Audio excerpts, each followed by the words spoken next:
और चलिए हमारे साथ एग्जीक्यूटिव एडिटर मनोज सैनी जी, पीयूष पारे इंदौर से लाइव हैं, तो उमेश पराशर ग्वालियर से लाइव हैं, इसके अलावा कुलेश्वर पांडे रायपुर से हमारे साथ लाइव जुड़ रहे हैं और इन सभी संवाददाताओं का रुख करेंगे, बातचीत करेंगे। लेकिन पहले आपको ग्राफिक्स से ये समझा देते हैं कि इन सीटों पर क्या कुछ खास रहने वाला।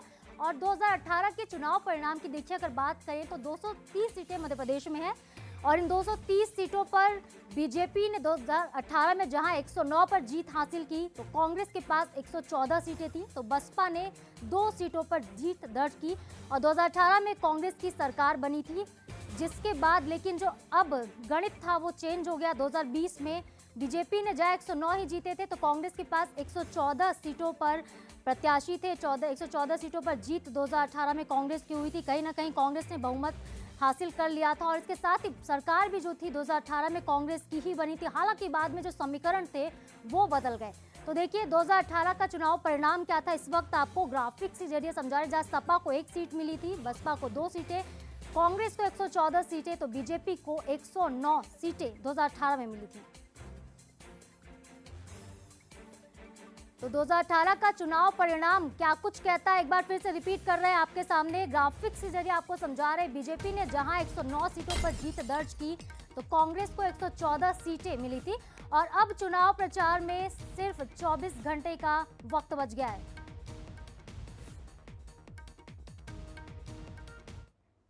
और हमारे 3 संवाददाता इस वक्त हमारे साथ सीधे लाइव जुड़ गए। रुक करते हैं इंदौर का। इंदौर से सबसे पहले रुक करते हैं अखिलेश का। अखिलेश, आप इस वक्त जहां पर मौजूद हैं, क्या कुछ तस्वीरें आप देख पा रहे हैं? क्योंकि चुनाव प्रचार में अब सिर्फ 24 घंटे का वक्त रह गया, चुनावी शोर थमने वाला है। कितना जोर शोर और दमखम वहां पर देखने को मिल रहा है?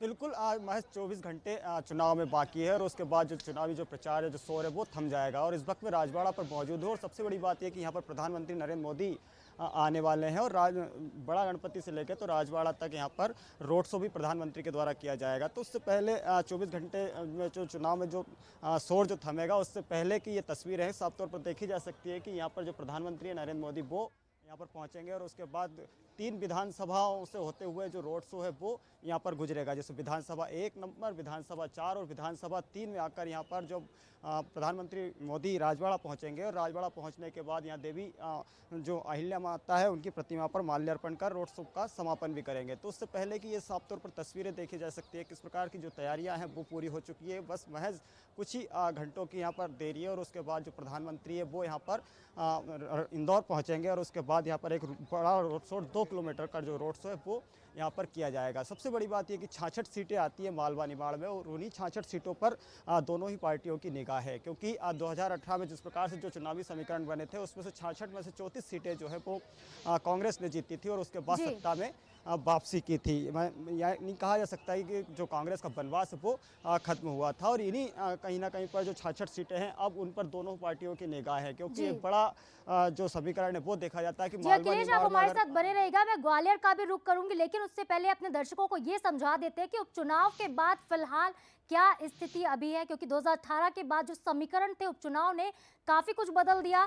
तो उपचुनाव के बाद की वर्तमान स्थिति पर अगर नजर डालते हैं तो बीजेपी के पास फिलहाल 127 सीटें हैं, तो सपा के पास 1 सीट है, अदर के खाते में 4 सीटें फिलहाल है। तो कांग्रेस के पास अभी 96 सीटें हैं, तो कांग्रेस के 96 विधायक 230 में से 96 सीटें कांग्रेस फिलहाल इस पर काबिज है और 127 सीटों पर भारी बहुमत के साथ बीजेपी की सरकार फिलहाल मध्य प्रदेश में है। तो देखिए कांग्रेस के पास 96, बीजेपी के पास 127, तो अदर के खाते में 4 और समाजवादी पार्टी के खाते में 1 सीट फिलहाल है। तो ये उपचुनाव के बाद की वो वर्तमान स्थिति है जो ग्राफिक्स के जरिए आपको हम समझा रहे हैं। तो 2018 से और उपचुनाव के बाद के जो हालात है बिल्कुल बदल गए। देखिए कांग्रेस की सरकार जहां थी, दल बदल हुआ, उलटफेर हुआ और इसके बाद बीजेपी की सरकार बनी। चल रुक करते उमेश परासर का, ग्वालियर से इस वक्त हमारे साथ जुड़े हुए। उमेश, क्या कुछ तस्वीरें आप देख पा रहे हैं? चुनाव प्रचार थमने वाला है और चुनावी शोर थमने से पहले कितनी जो ताकत है दिग्गज लगाते नजर आ रहे हैं वहां पर? जी देखिए साधना, बिल्कुल आपने सही कहा। जिस तरह से 17 नवंबर को मध्य प्रदेश विधानसभा की 230 सीटों पर चुनाव मतदान होना है और मतदान के सिर्फ 24 घंटे का समय बकाया है, यानी बुधवार को शाम 5 बजे चुनाव का जो शोरगुल है वो थम जाएगा। इस समय हम ग्वालियर के फूलबाग मैदान पर खड़े हुए हैं, जहां आप देख सकते हो कि जो दल हैं, चाहे वो कांग्रेस की बात की जाए या बीजेपी की बात की जाए, सभी दल हैं वो अपने अपने क्षेत्रों में ताकत झोंक रहे हैं। अगर ग्वालियर चंबल संभाग की बात की जाए तो आज योगी आदित्यनाथ का दौरा है, कुछ ही देर में यहाँ पर पहुंचेंगे, और उसके साथ ही मुरैना में आज कमलनाथ, इसके साथ ही नरेंद्र सिंह तोमर और ज्योतिरादित्य सिंधिया। तो लगातार कहा जा सकता है कि मध्य प्रदेश की जो 230 विधानसभा सीटें हैं, उस पर चंबल की जो 34 सीटें हैं वो महत्वपूर्ण मानी जाती है। 2018 के अगर परिणामों की बात की जाए तो 2018 में बीजेपी ने यहाँ पर सिर्फ 7 सीटों पर संतोष करना पड़ा, और उसके साथ ही कांग्रेस की 26 सीटें हैं।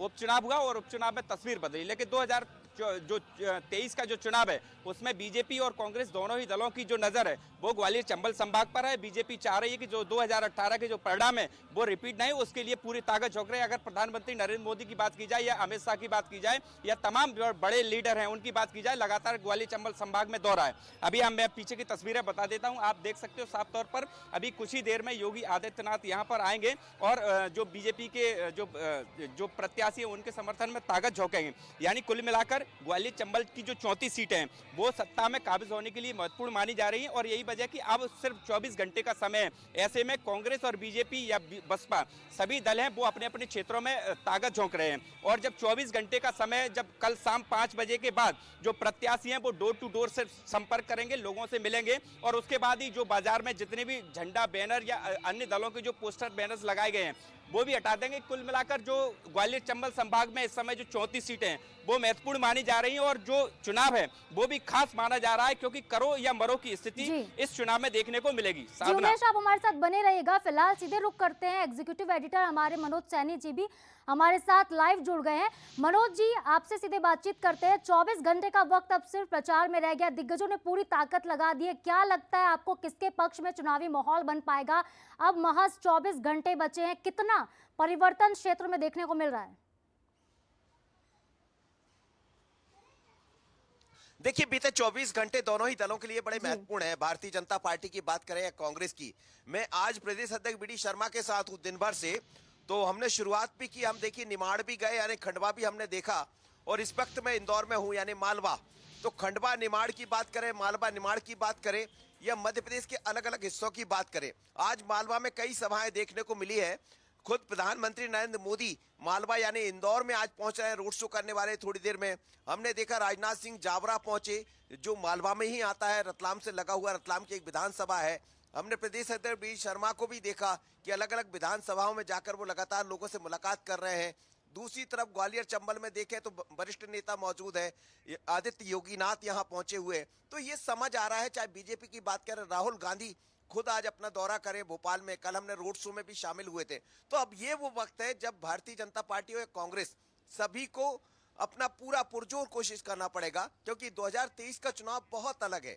दोनों पार्टियों के अपने दावे हैं, बीजेपी कांग्रेस के। भारतीय जनता पार्टी की सरकार है, पिछली बार जो हुआ वो हम सबके सामने है, लेकिन जो लोग पार्टी छोड़कर, कांग्रेस छोड़कर भारतीय जनता पार्टी में शामिल हुए, ये उनकी परीक्षा की घड़ी भी है। तो अलग अलग क्षेत्र, महाकौशल, बिंद, बुंदेलखंड, सभी की हम बात कर लेते हैं, तो समझ आ रहा है कि ये अंतिम जो 24 घंटे हैं वो बहुत महत्वपूर्ण है, और कोई भी दल अब कसर नहीं छोड़ना चाहता है कि एक एक सीट की कीमत इस बार चुनाव में रहने वाली है। जी मनोज जी, बिल्कुल। और देखिए, इस बार बागी भी बहुत महत्वपूर्ण भूमिका अदा करते नजर आ रहे हैं। आपको क्या लगता है, बागी कितना खेल बीजेपी कांग्रेस का बिगाड़ पाएंगे इस बार? देखिए, लगना ये अलग है। जैसा हम लगातार ये कहते रहे हैं कि ये चुनाव बहुत दिलचस्प है, और हम यानी मैं तो खुद 120 के लगभग मैंने सीट कवर की है विधानसभा की, जिसमें कई जगह कांग्रेस की है तो कई जगह भारतीय जनता पार्टी। पर बिंद की हम बात करें तो बिंद जो भारतीय जनता पार्टी के साथ था पिछली बार, इस बार थोड़ा सा वहां पर हमें लग रहा है कांग्रेस बढ़त ले सकती है। यानी मैं ये नहीं कहूंगा कि भारतीय जनता पार्टी वहां से पीछे जाएगी। मालवा बढ़ता हुआ दिखाई देगा, जैसा हम दौरे कर रहे हैं या लगातार लोगों के बीच पहुंचे हैं। चंबल ग्वालियर गए हैं तो चंबल ग्वालियर भी पिछली बार की अपेक्षा लोग भले कहे, लेकिन जो हम देख पा रहे हैं वहां भी बीजेपी ने थोड़ा सा ठीक किया है। और अब बात निमाड़ की तरफ है, तो निमाड़ से थोड़ा सा नुकसान होते नजर जरूर आएगा जो हम देख रहे हैं, लेकिन ये समझ आता है कि दोनों ही दल ने कहीं कोई जी कसर मनोज जी, नहीं बिल्कुल छोड़ी। आप एक तरफ हमारे साथ कमलनाथ बने तो देखिए, रहिएगा क्योंकि जो चुनाव प्रचार का शोर है वो तो थमने वाला है, लेकिन इसके फिलहाल आज प्रियंका गांधी भी रायपुर दौरे पर हैं। रायपुर में भव्य रोड शो प्रियंका गांधी करने वाली है। आपको सीधी तस्वीरें दिखाएंगे, हमारे संवाददाता वहां से कुलेश्वर जुड़े, उनका भी रुख करेंगे। लेकिन उससे पहले आपको बता दें कि छत्तीसगढ़ में वर्तमान में क्या स्थिति फिलहाल है कांग्रेस की, बीजेपी की। तो चलिए ग्राफिक्स के जरिए आपको समझाते हैं कि कांग्रेस के पास फिलहाल 71 सीटें हैं तो बीजेपी के पास महज 14 सीटें हैं। 14 सीटों पर बीजेपी इस बार सिमट गई है। 2018 में कांग्रेस जहां 71 सीटों पर काबिज है तो बसपा के पास 2 सीटें हैं। तो जोगी कांग्रेस के खाते में 3 सीटें फिलहाल है। तो देखिए 90 विधानसभा का गणित ये कहता है 71 कांग्रेस के खाते में, बीजेपी के खाते में 14, बसपा के खाते में 2, तो जोगी कांग्रेस के खाते में फिलहाल 3 सीटें, यानी कि वर्तमान में कांग्रेस बहुमत के साथ छत्तीसगढ़ में सरकार बनाकर 5 साल राज किया कांग्रेस ने। और अब दावा ये भी कर रही है कांग्रेस की 2023 में एक बार फिर से कांग्रेस की सरकार बनेगी, हालांकि ये बताएगा वक्त। और फिलहाल प्रियंका गांधी का महत्वपूर्ण दौरा रायपुर का होने वाला है। रायपुर की चारों विधानसभा सीटों को कवर करने प्रियंका गांधी बड़ा रोड शो करेंगी। सीधे रुख करते हैं हमारे संवाददाता कुलेश्वर पांडे का, जो इस वक्त हमारे साथ लाइव जुड़ रहे हैं। कुलेश्वर, मैं आपके पास आऊंगी और सीधे रुक करेंगे, आपको रायपुर से लगातार तस्वीरें भी दिखाएंगे। क्या कुछ स्पेशल रहने वाला है प्रियंका गांधी के दौरे का? तो कुलेश्वर, अगर आप मुझे सुन पाए तो मैं आपका रुख करूंगी। कुलेश्वर, क्या तस्वीरें वहां पर, मौजूदा स्थिति क्या है, कितनी भव्य तैयारी कुलेश्वर रोड शो को लेकर की गई है? देखिए बिल्कुल रोड शो को लेकर तो भव्य तैयारी है, क्योंकि चारों विधानसभा कवर करेगी प्रियंका गांधी। करीब 2.5 घंटा का उनका रोड शो रहेगा। खुद मुख्यमंत्री भूपेश बघेल सहित चारों जो विधानसभा के प्रत्याशी हैं वो शामिल होंगे। देखिए रायपुर की 4 सीट जो है कांग्रेस पार्टी के लिए काफ़ी अहम रखती है। लगातार अगर हम बात करें तो दक्षिण जो विधानसभा है, 1 सीट रायपुर से हमेशा कांग्रेस हारते आई है, वो दक्षिण विधानसभा का है। कांग्रेस पार्टी का प्रयास है कि इस बार वो चौथी जो सीट है वो भी हमारे खाते में आए। अगर हम चारों तरफ भी हमारे खाते में आए तो कांग्रेस पार्टी लगातार प्रयास कर रही है। देखिए ये जो 24 घंटा है दोनों राजनीतिक दल के लिए काफ़ी महत्वपूर्ण है। अगर हम 2018 की बात करें, 2018 में जिस तरह से कांग्रेस पार्टी ने 68 सीट जीत कर है, उसके बाद लगातार उपचुनाव हुए, उपचुनाव में 71 तक पहुंचे। इस समय कांग्रेस का लक्ष्य मिशन 75 का 75 पार करना है। तो वहीं अगर हम बीजेपी की बात करें तो कोई सत्ता को वापस पाने के लिए बीजेपी लगातार प्रयास कर रही है। दोनों ही पार्टी का दावा है कि इस बार सत्ता में हम वापस आ रहे हैं, लेकिन निश्चित तौर पे 24 घंटा शेष बचे हैं। ऐसे में कांग्रेस और बीजेपी दोनों का प्रयास है कि हम ज़्यादा से ज़्यादा सभाएं कराएं। आज जहां प्रियंका गांधी राजधानी के सड़कों में दिखेंगी, रोड शो करेंगी, तो वही अगर हम कल बात करें तो कल अमित शाह जो है वो रोड शो करेंगे। तो इससे समझ में आता है कि कांग्रेस और बीजेपी के लिए ये चुनाव कितना महत्वपूर्ण है। फिलहाल प्रियंका गांधी के रोड शो के लिए कांग्रेस पार्टी ने भव्य तैयारी किया है।